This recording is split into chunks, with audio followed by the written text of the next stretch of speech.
Hi எல்லோரும் எப்படி இருக்கீங்க? நல்லா இருக்கீங்கன்னு நினைக்கிறேன். அப்படியே எதாவது கஷ்டம் இருக்குன்னா கண்டிப்பாக சீக்கிரம் சரியாயிடும். ஹாப்பியாக இருங்க. என்னடா பலூன் ஊதிட்டு இருக்காதேன்னு பார்க்குறீங்களா? ஆமாம், பர்த்டே, அதுவும் எனக்கு தான்.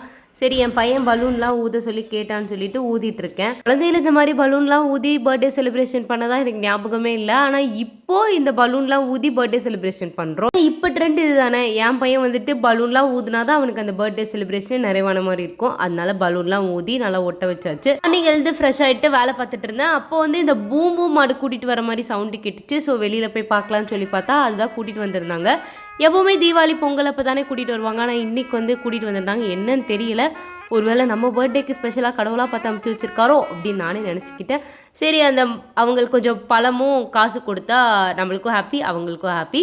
ஸோ மாட்டுக்கு பழம் கொடுத்தாச்சு, அவங்களுக்கு காசு கொடுத்தாச்சு. அவங்களும் வந்துட்டு ஆசீர்வாதம் பண்ணிவிட்டு போயிட்டாங்க.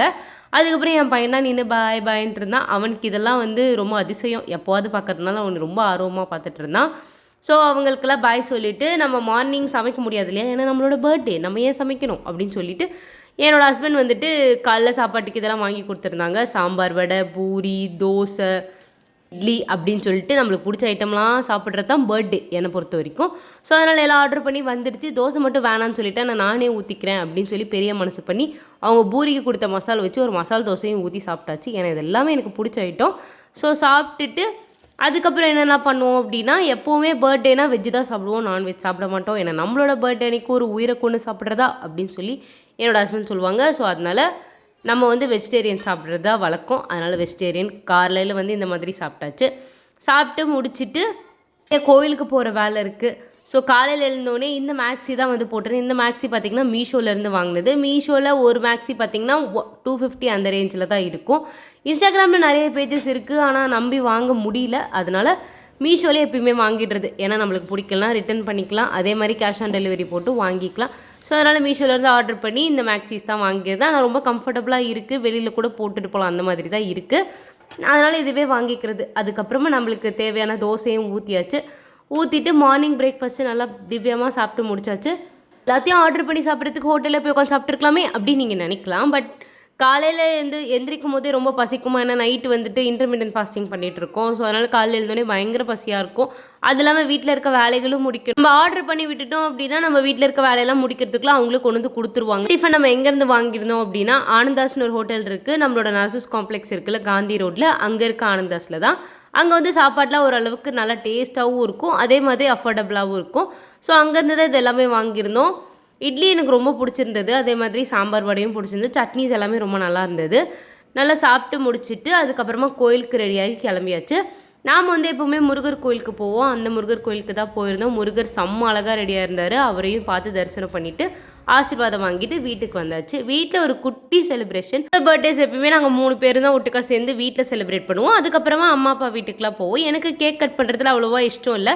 பட் இவங்களுக்கோசரம் கேக் கட் பண்ணியாச்சு. நான் வந்து இந்த பிளாக் ஃபாரஸ்ட் கேக் தான் கேட்டிருந்தேன். அது வந்து அஸ்வின்ஸ்லேருந்து ஆர்டர் பண்ணி வாங்கியிருந்தாங்க. அது ஓரளவுக்கு நல்லா தான் இருந்தது. ரேட் கொஞ்சம் அதிகமாக இருந்தது, 550 என்னமோ சொன்னாங்க. பட் ஓகேவாக இருந்தது. அதுக்கப்புறம் இவங்க ஒரு சர்ப்ரைஸ் கிஃப்ட் வாங்கி வச்சுருந்தாங்க, அதுவும் கொடுத்துருந்தாங்க. எனக்கு இந்த இமிட்டேஷன் ஜுவல்லரிஸ்லாம் ரொம்ப பிடிக்கும். ஸோ அதில் தான் ஒன்று வாங்கி வச்சுருந்தாங்க. எனக்கும் அதே மாதிரி ரொம்ப பிடிச்சிருந்தது. அதையே போட்டுக்கலாம் அப்படின்னு சொல்லிட்டு அவங்களே போட்டு விட சொல்லியிருந்தேன். அதான் போட்டுட்டு இருந்தாங்க.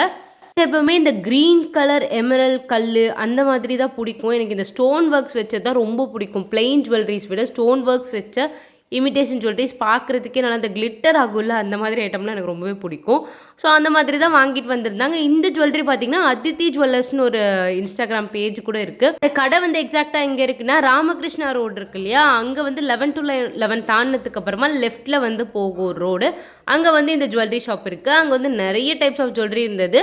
ஆனால் ரேட் வந்து கொஞ்சம் எக்ஸ்ட்ராவாக தான் இருக்குது. ஆனால் பார்க்குறதுக்கு இந்த ஜுவல்லரி ப்ரீமியமாக இருக்கனால ஓகே தான். எதாக இருந்தாலும் நம்ம ஆன்லைனில் வாங்குறதுக்கும் நேரில் வாங்குறதுக்கும் கொஞ்சம் டிஃப்ரென்ஸ் இருக்க தான் செய்யுது. நேரில் நம்ம பார்த்து வாங்குறப்போ அந்த கிளிட்டர் ஆகுறதுல நம்மளுக்கு ஒரு ஜாலி தான். ஸோ அதனால் வாங்கிட்டு வந்தாச்சு. அதுக்கப்புறம் இந்த பாப்பர்ஸ்லாம் வாங்கி வச்சுருந்தாங்க. அதை தான் வெடிக்க ரொம்ப நேரமாக திருப்பிக்கிட்டு இருந்தாங்க. கடைசியாக வெடிச்சிருச்சு. அது ஒரு மாதிரி குஷியாக தான் இருந்தது. ஆனால் அதுக்கப்புறம் க்ளீன் பண்ணுறது நினச்சா கொஞ்சம் கஷ்டமாக தான் இருந்தது. இந்த பாப்பர்ஸ் வெடிக்கும் போது குழந்தைங்களை மட்டும் கொஞ்சம் சேஃபாக வச்சுக்கோங்க. என் பையன் இந்த பாப்பர்ஸ் வெடிக்கும் போது கண்ணில் வந்து பட்டுருச்சு. நான் ரொம்ப பயந்துட்டேன்.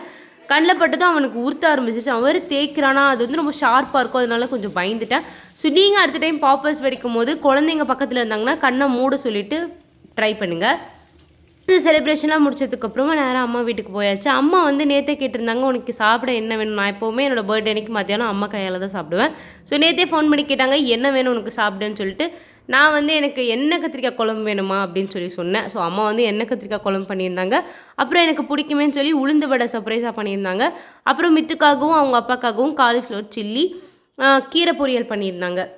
அப்புறம் ஸ்வீட் பண்ணும்ல, அதுக்காக அசோக் அல்வா பண்ணியிருந்தாங்க. என்னதான் பெரிய ஹோட்டல்ஸு, 5 ஸ்டார் ஹோட்டல்ஸு எங்கே சாப்பிட்டாலும் அம்மா கையால் சாப்பிட்ற மாதிரி வருமா? ஸோ அவ்வளோ சந்தோஷமாக இருந்தது. நல்லா அம்மா, அப்பா, தங்கச்சிங்க கூட எல்லாம் கொஞ்சம் டைம் ஸ்பெண்ட் பண்ணிட்டு, எனக்கு பர்த்டே அப்படின்னா நமக்கு பிடிச்சவங்க கூட எல்லாம் கொஞ்சம் நேரம் சிரித்து சந்தோஷமாக இருக்கிறது தான் ஹாப்பி. வயசில் பர்த்டே அப்படின்னா ஃப்ரெண்ட்ஸு வீட்டுக்கு வர்றது, அதுக்கப்புறம் ஏதாவது செலிப்ரேஷன் பண்ணுறது, வெளியில் ஊர் சுற்றுறது, இந்த மாதிரிலாம் இருக்கும். இப்போ எப்படி இருக்குன்னா, அம்மா அப்பாவை போய் பார்த்தோமா, ஆசீர்வாதம் வாங்கினோமா, நமக்கு பிடிச்சவங்க கூட எல்லாம் கொஞ்சம் நேரம் டைம் ஸ்பெண்ட் பண்ணோமா, அதுதான் ஹாப்பியாக இருக்குது. ஸோ அன்றைக்கும் ஆசீர்வாதம்லாம் வாங்கிட்டு, ஏன்னா நம்ம பெற்றவங்க கிட்ட ஃபஸ்ட்டு ஆசீர்வாதம் வாங்கணும் இல்லையா? அவங்க மனசு வைக்கலாம் நம்ம இந்த பூமியில் பிறந்திருக்கவே முடியாது. ஸோ நல்லா டைம் ஸ்பெண்ட் பண்ணி என்ஜாய் பண்ணிவிட்டு, அதுக்கப்புறமா ஹஸ்பண்டோட வீட்டுக்கு போயிட்டு அவங்கக்கிட்டே ஆசீர்வாதம் வாங்கிட்டு, அதுக்கப்புறம் நம்ம வீட்டுக்கு போயாச்சு. நம்மளோட பர்த்டே செலிப்ரேஷன் சிம்பிளாக முடிஞ்சதுங்க.